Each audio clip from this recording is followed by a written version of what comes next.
Roman numeral 6 in our progress through the history of Western philosophy is Heraclitus versus the Eleatics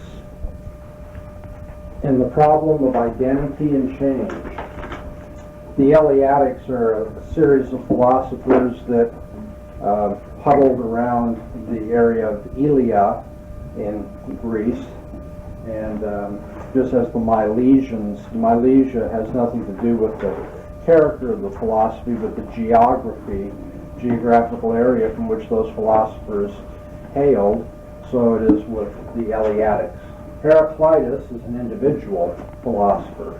His outlook stands opposed to that of the Eleatics in a very dramatic way. And the common problem that Heraclitus and the Eleatics addressed is the problem of identity. Before we look at either one of these schools of thought or these outlooks, we might just bring ourselves up to date what we have found so far in the history of Western thought among the Pre-Socratics.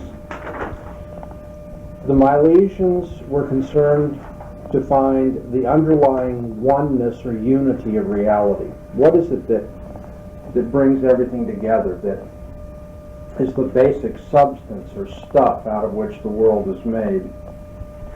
The Pythagoreans, on the other hand, were concerned with a rationally discovered order, a mathematical and geometrical order that was characteristic of reality.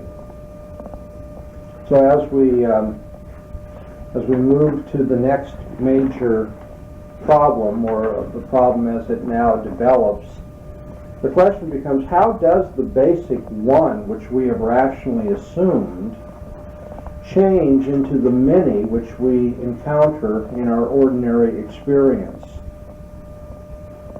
How does the basic one, which we rationally assume, change into the many that is encountered in ordinary experience? What do I mean by the many encountered in ordinary experience? Well, we find all sorts of diversity in our experience. We find hot and cold, light and darkness. We find different colors and different textures. We find people doing different things. How is it that there's all this change and manyness in our ordinary experience? That's what we perceive with our senses. How does that relate then to the rationally assumed, that is our philosophical assumption, about there being a unity to this world, an underlying oneness to the world? Okay, so there's really two types of questions going on here. One, a metaphysical one. What is the one, and how does it become a many?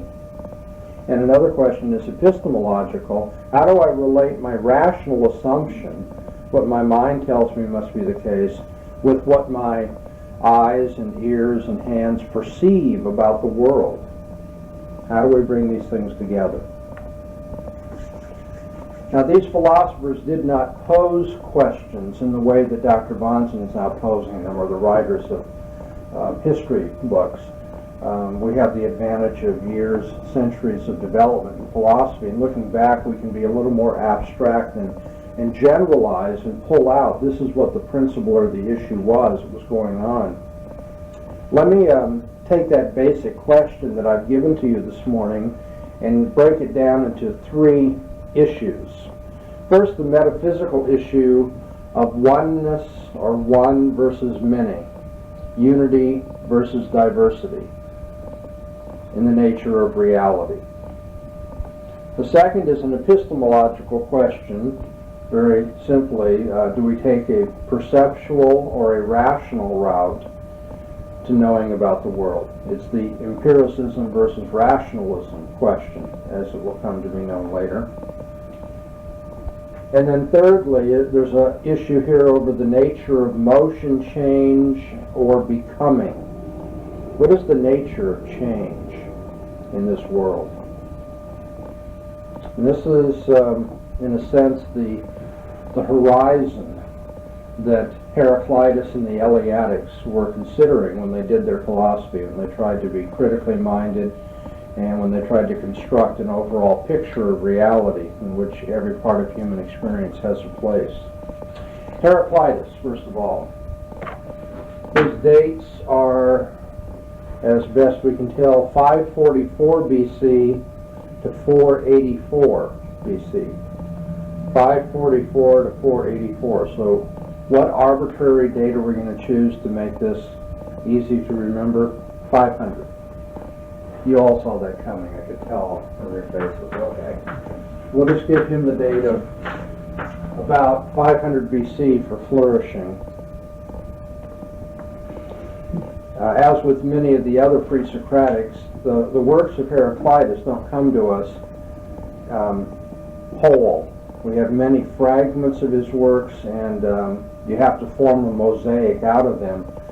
But the majority of scholars that have studied Heraclitus have come up with a pretty common picture of what his philosophy was like. And let's look at that for a few minutes here. Heraclitus had quite a disdain for the masses. You need to be aware of that. Heraclitus thought that the majority of people didn't bother to think very hard or consistently, and they were dupes to their senses, just whatever, appeared to them they were willing to go along with. They were not critically minded, to put it simply. And he had a disdain for the way they lived their lives and their political orders and so forth. I'm telling you that for a couple of reasons. First of all, it does seem to be a general characteristic of philosophers that they are arrogant. I don't think you'll get homilies like this in most classes on the history of philosophy, but my understanding of the teaching process is you ought to learn something about life as well. And sometimes when people, intellectuals in general tend to be arrogant. Maybe I should have put it that way. But philosophers especially, because it's not just that they're thinking more than most people. They aren't your launderers and your cobblers and your janitors and so forth. They're intellectuals. But they're intellectuals who go beyond what most people think. And I don't think that it has to be this way. In fact, if you do Christian philosophy, you do it in a Christian way, you ought to be very humble, because everything we have comes from God, even our insights on life and so forth. But Heraclitus does illustrate for us what will be a common psychological characteristic of philosophers, a disdain for the masses. But I'm telling you this not just to make an ethical point this morning, but also to help you understand why Heraclitus was willing to come to conclusions that are so contrary to common sense. We're going to look at what he said about the world, and you will hear these things and say, how could anybody believe that? And this is not an attempt to say that he's wrong because he departs from common sense. I'm just trying to help you understand why it didn't bother Heraclitus a whole lot, since he thought the masses were pretty stupid anyway. The fact that he came to conclusions that he thought were intellectually demanded and which did not tie in with what the masses thought would not have concerned him too much. What is the oneness of the world for Heraclitus? Well, Heraclitus said that everything is fire. Everything is fire. We've already had somebody say everything is water. We've heard somebody say everything is air. Heraclitus says everything is fire. But it would be a big mistake, I think, to interpret Heraclitus along the lines of Thales or Anaximenes. When he proposed fire, he was not thinking of fire as being the oneness of reality in the same way that water or air were the oneness of reality for the Milesians. I may be over-interpreting here, but I would suggest that for Heraclitus, all his fire came close to being a metaphorical description. He didn't know how else to put it literally.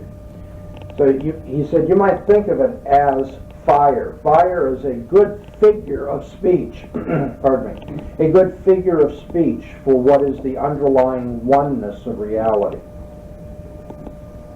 Well, what is that underlying oneness of reality? It's not a material thing for Heraclitus. He's not looking for some stuff like air or water that you can touch and everything is made up of it. The oneness of the world for him is the orderliness with which things change. There is a unity, but that unity doesn't come down to a material stuff that you can touch. It is rather the unity that arises because the process of change in this world shows patterns or an orderliness. And metaphorically, the idea of something that is always changing and yet staying the same, metaphorically, you could call that fire. Fire is never the same. It's always, has licks this way and licks that way and flickers here and flickers there. But it's always fire. And likewise, there's all this change, apparently, going on out there in the world, and yet there's an orderliness, a sameness to the change. And so here we have philosophy done by metaphor, by figure of speech.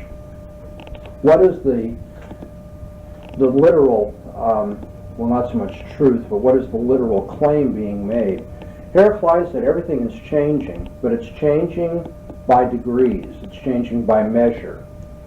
Or if you will, because it's measured and orderly, it doesn't seem to us that everything is changing. We know some things are changing. Okay, I'm standing here and now I've changed. I've moved over here. So there are some changes that are obvious. We change our clothes every day. We should.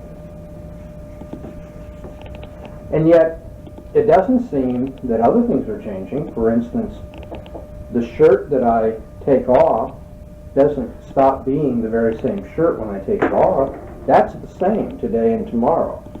Now, over time, the shirt may eventually disintegrate or wear out, so it changes, but it doesn't seem to change all the time. Or we can think of something that's even more solid. About the Rock of Gibraltar. You look at an edifice like that, you say, well, that's not changing. We look at the chair or the table, we say, well, that's not changing.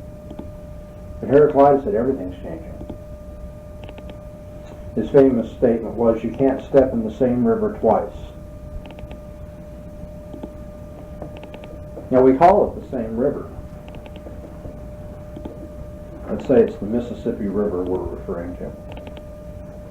I put my foot in the Mississippi River, I take my foot out and then put it back in just as fast as I can.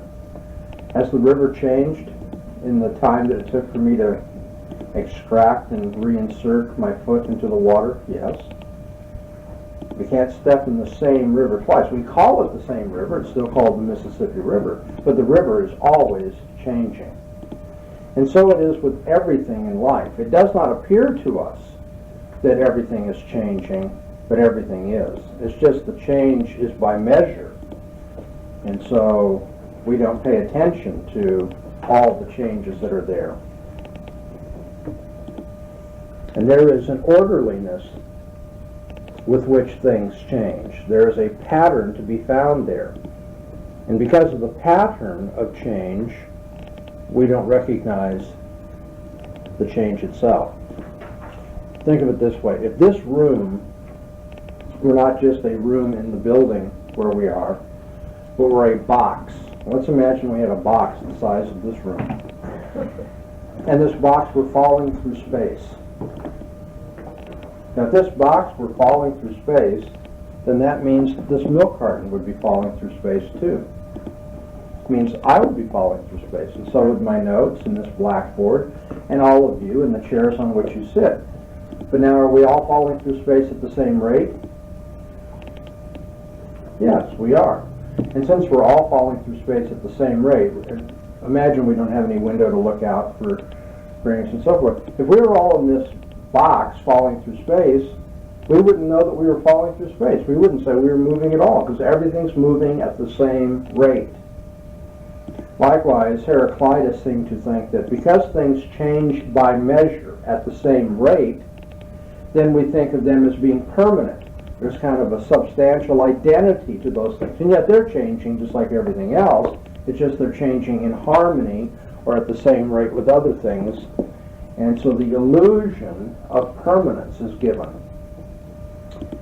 And so for Heraclitus, it becomes very important that we distinguish between the appearance of things and the reality underlying them. Things are not as they seem. There's a common theme in the history of philosophy. Many philosophers will say things are not as they seem, or ultimate reality is not what our senses tell us. For Heraclitus, ultimate reality is constant flux. Everything's in fluctuation, everything's in motion, everything's in movement, but it doesn't seem that way to our senses. Okay, and so the metaphor for this view of reality, it's eternal fire, he called it. The world is eternal fire, always and only in change. And yet, because of the difference between appearance and reality, things will look like they are permanent, have an identity, an unchanging identity. Heraclitus went beyond this. He called the eternal fire a logos. I want to dwell on this for a few moments.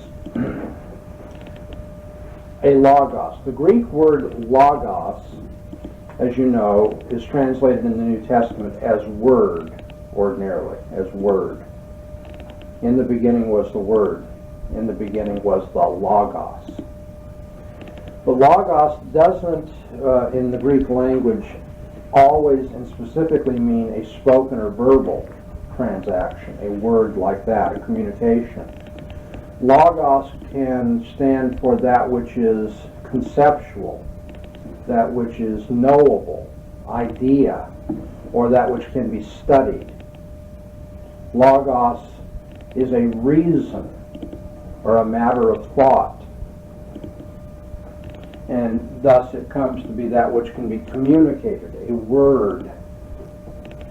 Now we see this use of the word, this broader use of the word logos in our own language because we study things like cosmology. You see the word logos in cosmology, the L-O-G. Well, that is the study of the cosmos, right? Specifically its origin. Or biology, the study of life. So a logos is a reason, a matter of thought.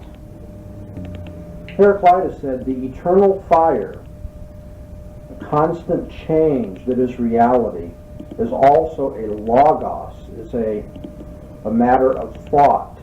It's a reason, if you will. Moreover, Heraclitus identified God with the Logos, the eternal fire.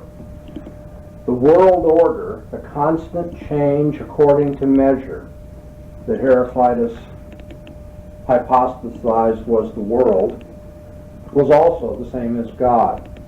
Heraclitus disdained the popular Greek religion of his day, which wouldn't be hard to do, obviously. Popular Greek religion was full of superstition and mythology. And Heraclitus, thought the masses were so stupid. They make gods after their own image. But God isn't like anything man. God is the world process. So now if we put all of this together, an interesting notion emerges. God is the logos or reason that controls the natural process of constant change. You look at the world, you see you see some illusion of permanence and change. We know that underneath it all, it's constantly changing. Can't step in the same river twice. It's all flux. But this flux is also a reason, is a logos, which is God. So you have the idea that there is something which controls and makes intellectually understandable, something which gives a reason for how things and why things happen. It's not a personal God like a man after the order of Greek anthropomorphic religion, but it is something divine. You have a logos, a reason flowing through the natural world of change. Everything is changing, but there's a reason that characterizes it all. This is a primitive but nonetheless significant step forward in the development of what is going to be called natural law. Nature is changing, but it's changing according to a law or a logos, a reason that permeates or characterizes everything.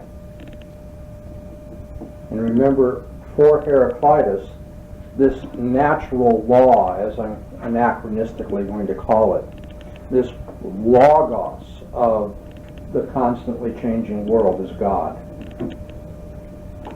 If God is the natural order, or God is the reason for the natural order, God is the logos flowing through the constant change that we call reality. For Heraclitus, this God is indifferent to human notions of justice and compassion, equity and love. The natural world is not concerned with your feelings about right and wrong. It is a non-moral, neutral, indifferent force. Since it's a matter of reason, a matter of logos, then of course it's something that we could discover with the use of our own reason, our own thinking. So that's why it's often pointed out that for Heraclitus we have the beginning here of natural law concepts of reality. There is a law within nature discoverable by man's mind, which is something attuned to man's mind and apprehensible. So here we have a natural religion, kind of pantheistic, but also a step toward what we call natural law. God is the process, but God is the logos that flows through the process. Now, why should this be a particular interest to us as Christians? Heraclitus has an explanation for the world called logos. And according to this logos, which is apprehensible by the mind of man, the world is indifferent to our notions of right and wrong, justice and compassion. But for the Christian, the logos is not an eminent force that brings order to the world and is indifferent to human notions. For us, the logos is a transcendent force, not impersonal, but personal. I mean, you could write a wonderful paper on the contrast between the various notions of the logos and how it fits into Heraclitus' philosophy and that which we find in the New Testament. And this logos, this is the amazing thing, is John, you see the wonder of the opening of John's Gospel. It says, in the beginning was the logos. And this logos was Jesus Christ. Here we have a historical person who is identified as the transcendent logos and reason for everything that exists. He's the one who gives order to reality, and he's the one who is interested in justice and compassion, contrary to the pantheistic and morally neutral notion of the logos that we find in Heraclitus. Does Karl Barth play off that word? It almost sounds like he would take that part of this concept of logos and run with it. Yeah, well, it's not just Karl Barth, so I'm going to say no in the sense that he particularly or creatively did this, but it has been a characteristic of non-Christian and heretical Christian thinking throughout Western thought to develop what are called logos theologies. And they go all sorts of different ways, and you do have a strain of that in Barth. But you can see what a fruitful notion this is and how it could easily lead to a lot of different ideas, not always glorifying to God and true to the Scripture. Heraclitus had a logos theology, a logos metaphysic of his own. So we step back and look at what Heraclitus has said about the nature of reality. The interesting thing is, it doesn't match up with common sense. Heraclitus, as I told you at the beginning, disdained the masses. It didn't apparently bother him that from an intellectual standpoint you're driven to certain conclusions which conflict with the way most people see the world with common sense. Moving on to Xenophanes, B in our outline. The dates given to him, as you have discovered, are 570 to 500 BC. We're going to make him 525. Just choose an in-between date. So he's roughly a contemporary of Heraclitus.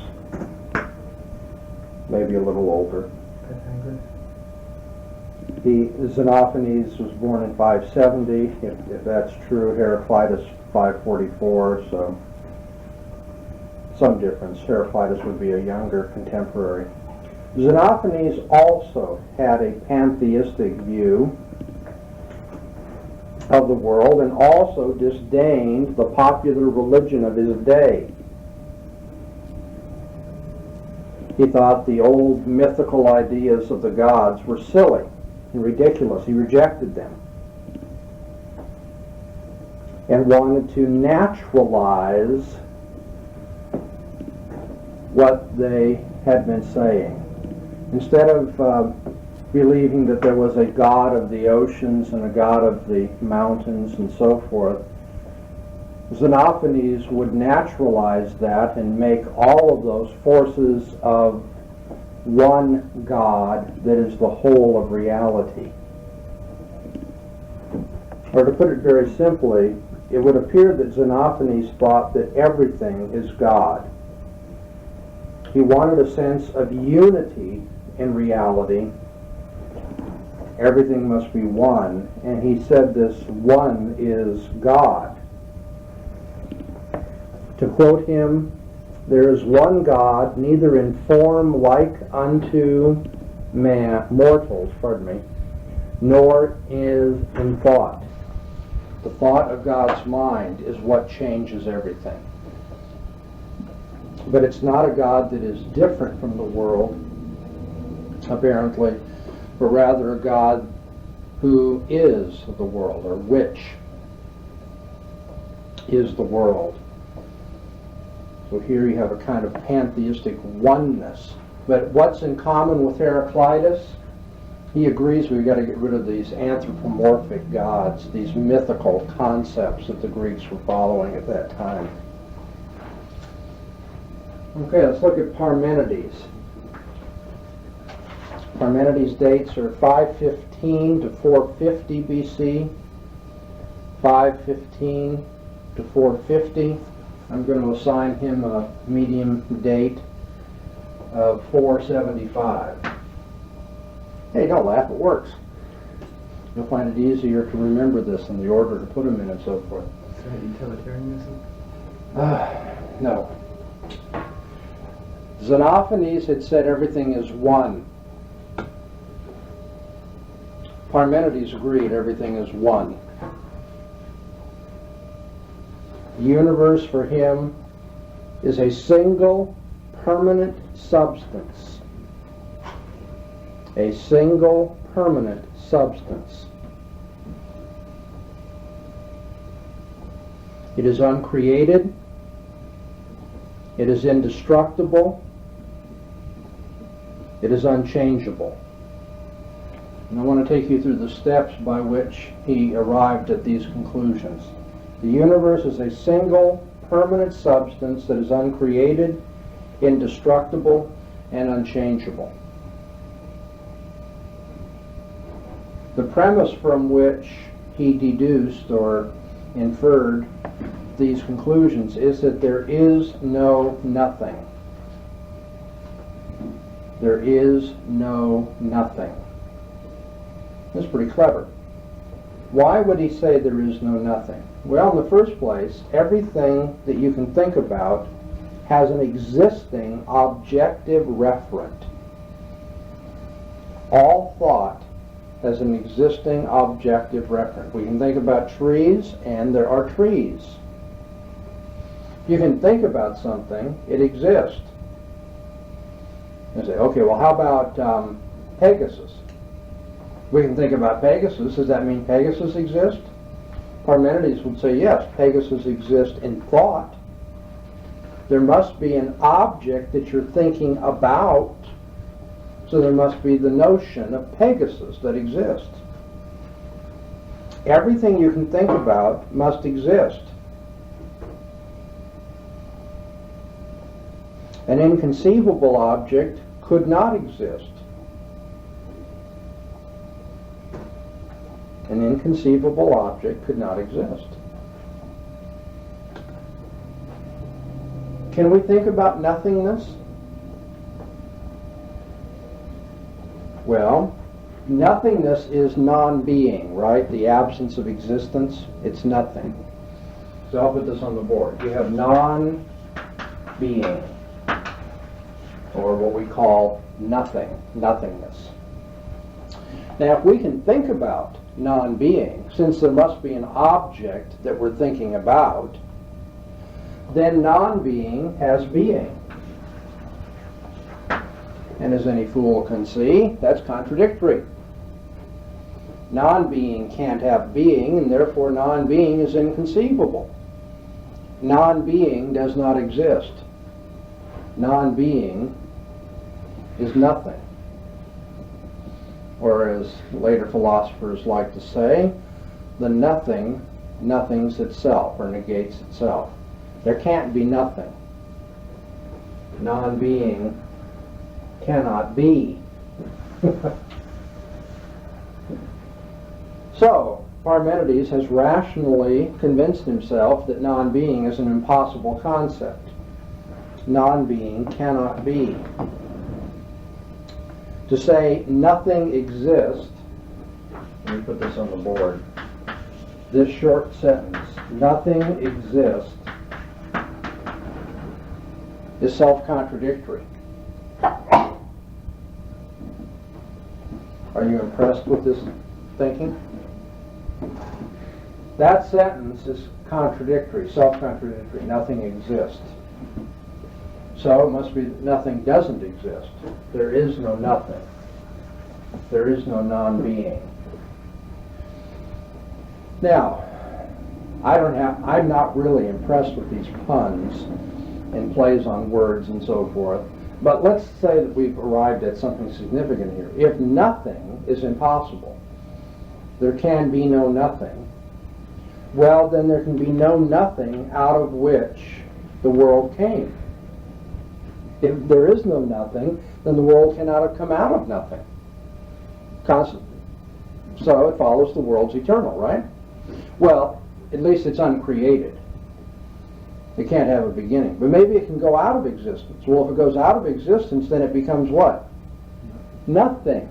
But nothing doesn't exist, so it can't go out of existence. Not only is it uncreated, it's indestructible. And we're flying now. We're making some real big conclusions about the nature of reality from an observation that nothing is contradictory. The idea of an existing nothing is contradictory.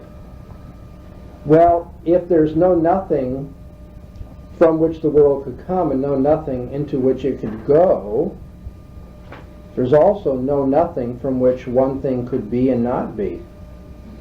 That is change. There can be no change either. Because what would change be? Let's say that something changed from hot to cold. I've had this happen. I order my dinner. I let it sit too long. It becomes cold. But that really cannot have happened, because if it is cold and was not previously cold, then cold came out of nothing. And of course it makes no sense to say hot became cold. Those are contradictory. So cold could not have come from hot, its opposite, and it could not have come from nothing, for which there isn't anything, so it didn't become cold.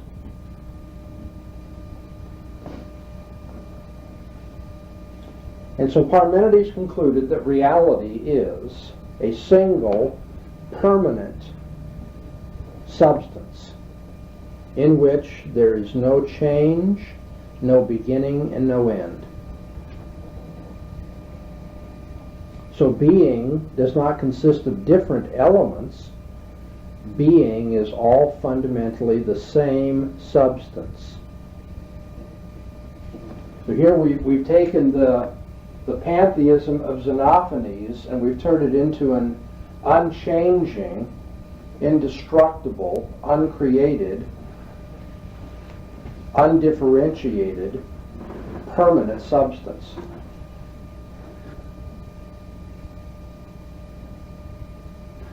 Because there can be no empty space, no nothing, Parmenides denied the reality of change and denied the reality of motion. Because all motion is change, isn't it?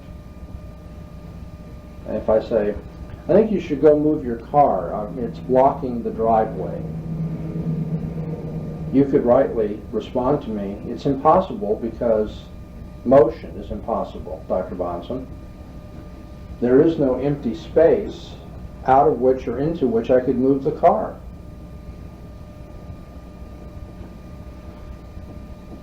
Well, it's worse than that. I couldn't even go through the motions of noticing the car, could I? Because that assumes that there's a change or a differentiation between the car and myself, what I was thinking at one time, what I was thinking at another. It means I couldn't go through the motions of using my mouth and speaking to somebody to go move the car. There's no motion at all. Reality is unchanging. And if I were to speak one word that I hadn't been speaking previously, then there would be change. But there can be no change. Don't you get the point? We've proven there can be no change. Which is just to say, and I'm not just doing this to be lighthearted, but from a Christian standpoint, Parmenides was so rational, he made his own position impossible to express. See, if there's no motion, then there can be no thought changing from one thing to another, words changing from one thing to another, no expression. There can be no philosophizing either. Parmenides would say, fine, the real is the rational. It may seem from your senses that we are talking, thinking through things, moving cars, our dinners are getting cold. It may seem to our senses that there's an empirical world that is in change and fluctuation, but it isn't. That's an illusion. What is real is whatever is rational. The real is the rational. You may remember yesterday I introduced you to the idea of two ways of doing philosophy, two different kinds of epistemology. I said there are those philosophers who say, look and see. You want to answer questions, you need to open your eyes, perceive the world, look and see. I said other philosophers say, no, stop and think. Let's work this out rationally, conceptually. Parmenides is at the far end, the extreme end, for those philosophers who say, don't look and see, you can't trust your senses, stop and think. Now here's a fascinating comparison. Heraclitus was also one of those stop and think philosophers, wasn't he? Because Heraclitus said there's a difference between the world as it really is and the way it appears to our senses. I want you to get this in your notes. Heraclitus and Parmenides had this in common. They both distinguished between reality and appearance and said you can't trust your senses. If you take the perceptual approach to knowledge, it'll mislead you. So they agreed on that. Here's the fascinating thing. When they stopped to think what is the nature of reality, they just completely disagreed. Heraclitus says everything's changing. Parmenides says nothing's changing. All is an identity, a one. So how do they agree? They agree that you can't trust your senses. You have to stop and think about the nature of reality to get it right. And when they stop and think about the nature of reality, they come to diametrically opposite conclusions. Now, in this particular course at the college, we do not go as far as the continental rationalist and the British empiricist of the 17th and 18th centuries. But when we get up to that point, I want you to remember this day that I said those who want to take the rational approach, stop and think, rather than go with common sense or trust your senses, look at the world, observe, use experience as a basis. Those who want to get away from experience because it's misleading and want to say we must rationally work it out ourselves, what is the nature of reality, end up disagreeing with themselves about the nature of reality. We have a school of thought that's coming later in our next course known as continental rationalism. Descartes and Spinoza and Leibniz all agreed that we have to have clear and distinct ideas that we count on in our philosophizing about the world. That it isn't important that you go out and use your senses and experience. That can be very misleading. But we've got to stop and think about the nature of reality. The nature of reality is not what it appears to be. Don't you know what? Descartes said all of reality is in two substances, mind and body. Spinoza said all of reality is one substance, God, or nature, whichever you want to call it. And Leibniz said all of reality is made up of an infinite number of substances called monads. So he was an atomist or a pluralist. So here you have a dualist, a monist, and a pluralist, an atomist in essence. But they're all doing the same thing, trying to use their clear and distinct ideas, their concepts, to work out the nature of reality. Well, we have that in the early days of the Greeks as well. Parmenides and Heraclitus were agreed that you cannot use your senses, they will mislead you. You can't go with the common notions of the masses. They've got it wrong. But then the philosophers didn't agree with each other either. One says reality's in flux, the other says reality shows complete unchanging identity.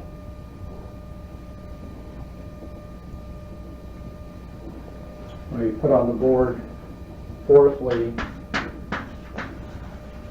Zeno, not to be confused with Zorro, who is a much later figure in literary history. Zeno developed certain paradoxes by which he could support his teacher Parmenides.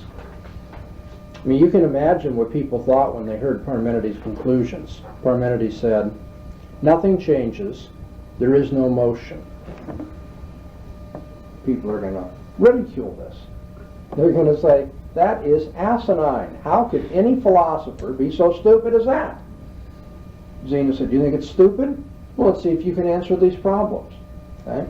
So Zeno developed intellectual puzzles by which he could support his teacher Parmenides and show the impossibility of motion. And I'll give you one of these puzzles just for the sake of illustration. Let's say that we're going to shoot an arrow. And I'm standing right here, the archer, and I shoot the arrow. Does that look like an arrow? Not too bad. I shoot the arrow at a target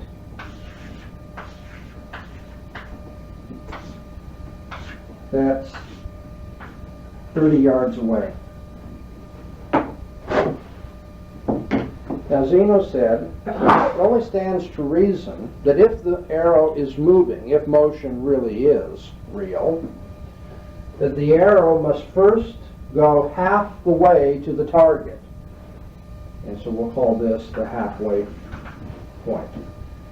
If the arrow's going to get from me, the archer, to the target, it's got to go halfway before it can go all the way. Everybody's going, yeah. So, he says, well, but if the arrow's going to get from me, the archer, to halfway, it's got to go half of that first, doesn't it? So we'll put that up on the board now. And he goes, yeah, so Zeno goes on, well, if it has to go half the way before it can go all the way, then it has to go half of half the way. So now we're down to what, 1/8, right? Here's 50%, 25. Now we're at 12.5%, 1/8. Half of that. So, well, but if you're going to go half the way to this line, the 1/8, you're going to have to go half of that first, 1/16. So, well, if you're going to go half the way to 1/16, you're going to have to go 1/32. You're going to have to go half of that. Now, what are we getting at? Zeno said, you can keep halving the distance. The word is halving the distance, Halving, not having. You can half the distance, and then half the half, and half the half of the half, and on and on and on. How far does the halving go? It's infinite, isn't it? There's an infinite number of halves between you and the target. So that means the distance between you and the target is infinite. And obviously, if the distance between you and the target is infinite, a finite arrow in a finite amount of time cannot traverse it. Since the arrow first has to get to half of half of half of half, it can't get to half of half of half. And if it can't get to half of half of half, it can't get to half of half. Or half of half of half. The point is, the arrow could not be moving at all then. So Zeno had this intellectual puzzle that proved that there could be no motion. Reason conflicts with perception then, doesn't it? Reason tells you it's impossible that the arrow moves. But perception seems to tell you that the arrow is moved from the archer to the target. Since reason conflicts with perception, Zeno and Parmenides said, trust reason. That's one major strain in the history of philosophy. Those who trust reason stop and reflect more than trusting perception. Go out and look.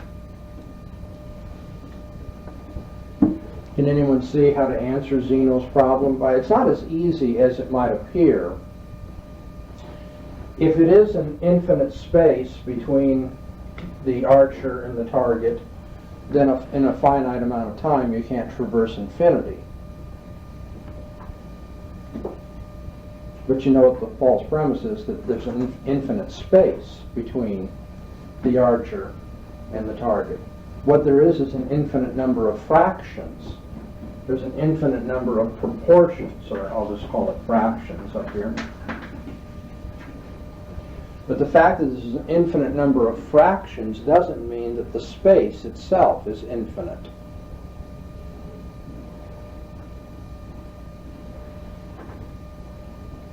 Besides, I never wanted my physical arrow to go through an infinite number of fractions. I wanted to go through a finite amount of space.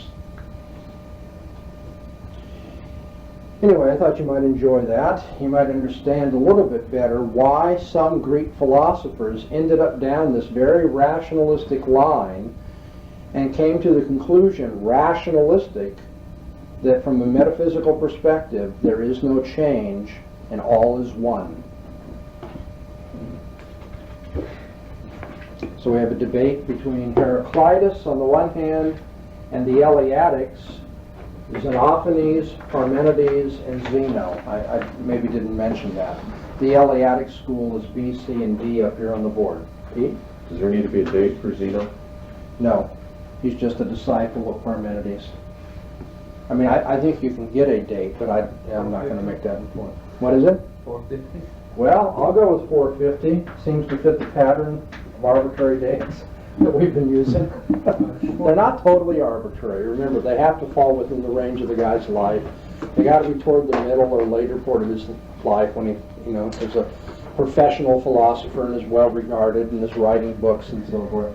But anyway, we have Heraclitus about 500, Parmenides 475. Parmenides is responding to the absurdities of Heraclitus, and he responds by giving his own absurdities. Isn't that right? Okay. The next step in the development of the history of philosophy, number 7 in our outline, will be the pluralist.